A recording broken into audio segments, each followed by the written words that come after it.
The page went out at 4:13 in the morning. A single overhead tone that cut through Ashgrove Regional Medical Center like a struck bell.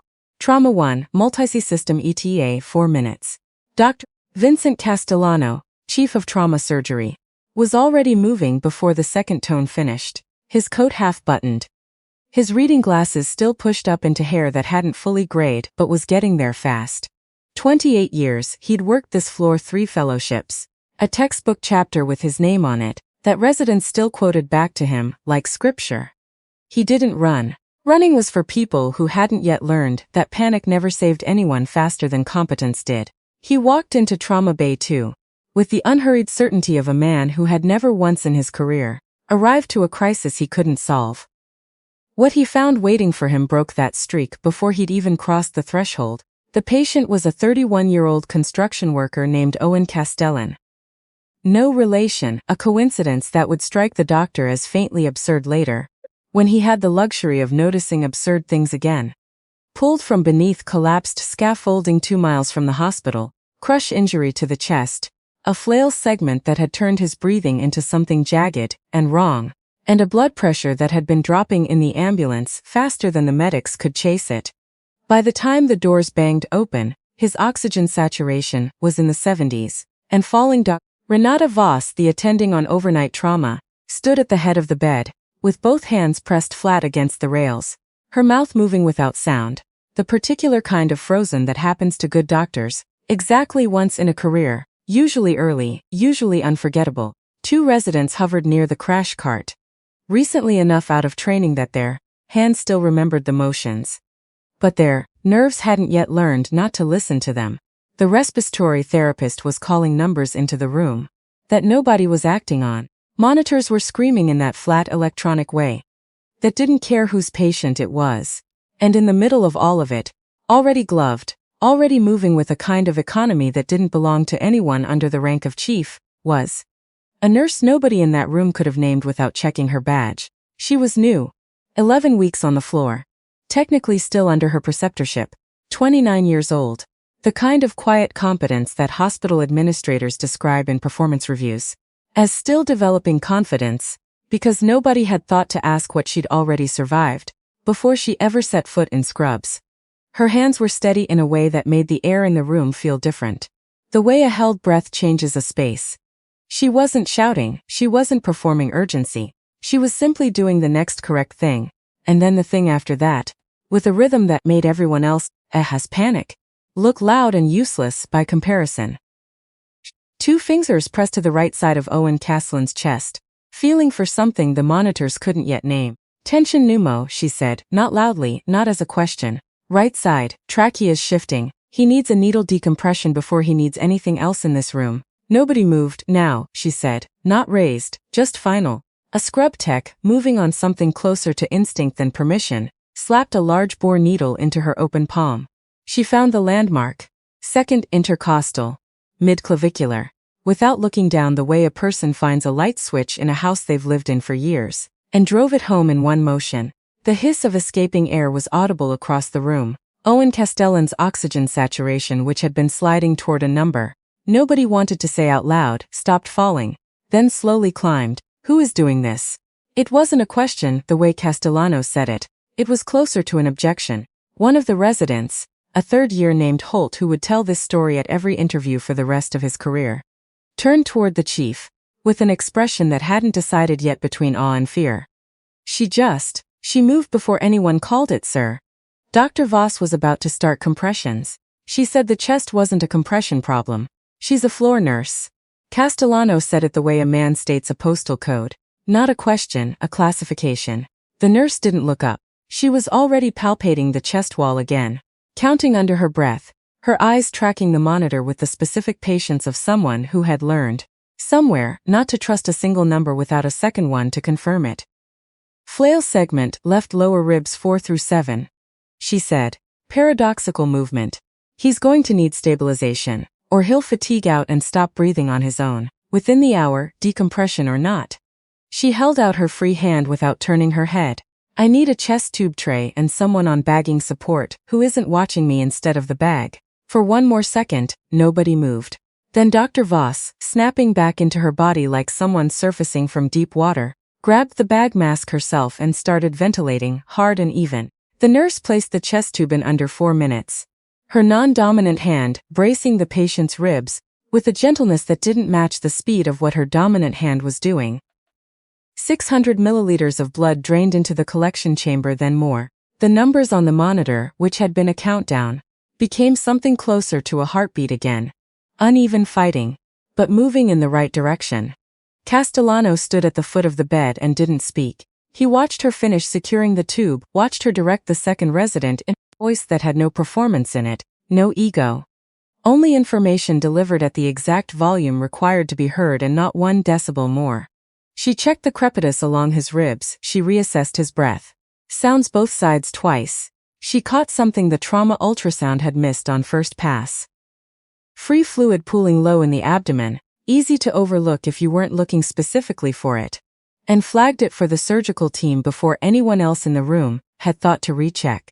Then she stepped back from the bed, peeled off her gloves 1 finger at a time, and looked across the gurney at the man who had run this trauma program since before she'd finished nursing school.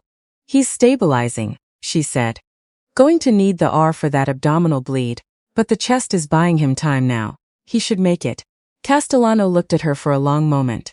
The monitors had quieted into something almost ordinary. What's your name? He said. Dana Witcomb, she said. Night float. Floor 4. She was already turning toward the door, because, as it happened, she did have somewhere else to be. A 445 medication pass on a different unit that wasn't going to administer itself, and a body that had been awake for 16 hours and counting. Nobody in that trauma bay slept easily for the rest of that shift. Dr. Voss stood at the scrub sink afterward for a long time, washing hands that were already clean, watching her own reflection in the dark window above the basin. Like she was trying to recognize herself.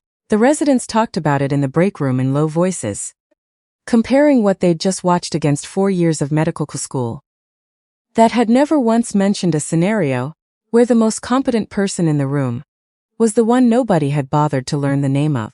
Castellano walked back to his office before the sun was up, sat down without turning on the light, and stayed there for a while in the gray pre-dawn, thinking about hands that moved like that, thinking about how a person learns to read a chest like a sentence, fast enough to act before the monitor confirms what they already know, thinking about a woman who had just kept a man alive, and then asked for nothing. Not credit, not acknowledgement, not so much as a second look before she walked out to do the rest of her shift. He pulled her file that morning. It took longer than it should have, which was its own small piece of information. When it finally came through, it wasn't a standard personnel record. Not just nursing school transcripts and competencies checklists, and the usual paper trail. Significant portions were redacted, government stamped, routed through channels that had nothing to do with hospital HR. He called a contact he hadn't spoken to in 9 years, someone from his own reserve days, and asked a question that, as it turned out, nobody on his staff had thought to ask either. What came back made him sit very still at his desk for a long time.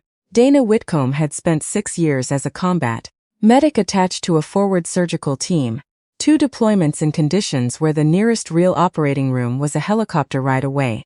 That didn't always come fast enough. She had run trauma resuscitations in the dirt, by headlamp, with whatever she could carry on her back, and whatever blood she could get into a vein before it stopped mattering. There were commendations in the file. There was a citation. The credentialing office wasn't cleared to elaborate on. There was a record that, by any reasonable measure, did not belong tucked behind a badge that said floor. Nurse still under preceptorship, still being evaluated on her charting habits by someone half as capable as she was. Castellano set the folder down. He thought about the needle, finding its mark without a single wasted motion. He thought about the way she'd caught the abdominal bleed. Nobody else had looked for. He thought about every morning he'd walked past her on rounds without his eyes registering her at anything other than scrubs and a badge he hadn't bothered to read. He picked up his phone and asked his assistant to find out which unit Dana Witcomb was working that morning, because he had the uncomfortable, gut-level feeling that he'd been walking past the most capable clinician in his hospital for 11 straight weeks without once seeing her. And he intended to do something about that before the day was finished. She was in room 419 when he found her. adjusting the head of an elderly patient's bed, and double-checking a telemetry strip on her phone screen, with the kind of focus that made it clear. She hadn't heard him come in. The patient, a woman named Marjorie Holt, 81, admitted for a slow GI bleed that the overnight team had been managing cautiously, maybe too cautiously, in Dana's private and not yet voiced opinion. Watched the doctor enter with wide eyes, the universal expression of a patient wondering if she's about to witness someone get fired. "Mrs. Holt," Dana said gently, "I'll be right outside." She stepped into the hallway and pulled the door most of the way shut behind her. Then she turned and looked at Castellano and waited. She was good at waiting. It was, he would learn, one of the more dangerous things about her. She never filled a silence just because it was uncomfortable. "I read your file," he said. "I figured you would." There was no edge in it. She'd known somewhere around the moment she'd walked out of Trauma Bay, 8 hours earlier, that this conversation was coming. That was always how it went. Something happened in front of the wrong people, and then somebody went looking behind the curtain. She'd spent 3 years and 2 job changes carefully keeping shut. She wasn't entirely sorry about that this time. Owen Castellan was alive in the ICU, with a wife who would still have a husband by the end of the week. That mattered more than her preference for staying unremarkable. 6 years, Castellano said. Forward surgical team, you ran trauma resuscitations under conditions most of my residents wouldn't survive a single shift in. Probably true, she said without satisfaction. The way a person states a fact they made peace with a long time ago and stopped needing anyone else to be impressed by. He was quiet for a moment. A transport aide rolled an empty wheelchair past them. Somewhere down the hall, a call bell chimed and was answered. He stood in the middle of the ordinary noise of a Tuesday morning, looking like a man having a long argument with everything he'd assumed about the people who worked under him. "Why here?" he finally asked. "Why this floor, this title, this entry-level position? You could have gone PA school, med school. You had the background for either one twice over." She looked at him steadily. "I came home," she said. "I wanted to take care of people somewhere. The lights didn't go out, and nobody was shooting at the building. I wanted clean linens and equipment that actually worked, and the ability to fall asleep without listening for something." She paused. "I wasn't looking for a title. I was looking for quiet work that mattered. You don't always get to pick both. You saved that man's life this morning. Renata would have lost him." She froze, Dana said, "Careful, without cruelty in it. It happens. A chest like that, going bad that fast. It's a high-stress event for anyone, and she's a good doctor under normal circumstances." She froze. "That's correctable. It's not a character flaw, it's a training gap, and it closes with reps." She said it the way she said most things, as a problem with a known fix, not as a verdict on a person. Castellano studied her face for a long moment. "I want you in critical care," he said, formally. "I want to talk about an accelerated advanced practice track. Your field experience and training would qualify you for an exemption on most of the prerequisite." "I heard you froze too," she said quietly. It wasn't a challenge. It wasn't strategic. It was simply an observation from a woman who missed almost nothing. "At the door, before you said anything, I heard the half-second." He didn't deny it. "I did," he said. "About a second and a half, I'd guess. That's why I'd work with you," she said. And something in her face shifted, almost too small to name. Not warmth exactly, but a door easing open that had clearly been shut for a long time. "A person who's never been stopped by something he didn't understand isn't somebody I can trust in a crisis, but somebody who can stand still long enough to actually see what's happening in front of him. That's somebody worth following."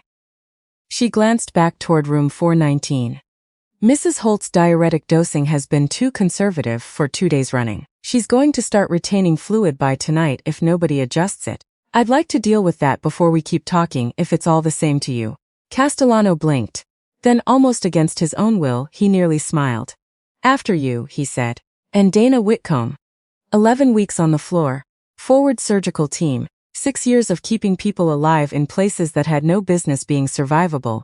The most capable clinician in the building and the last person in it to know it mattered."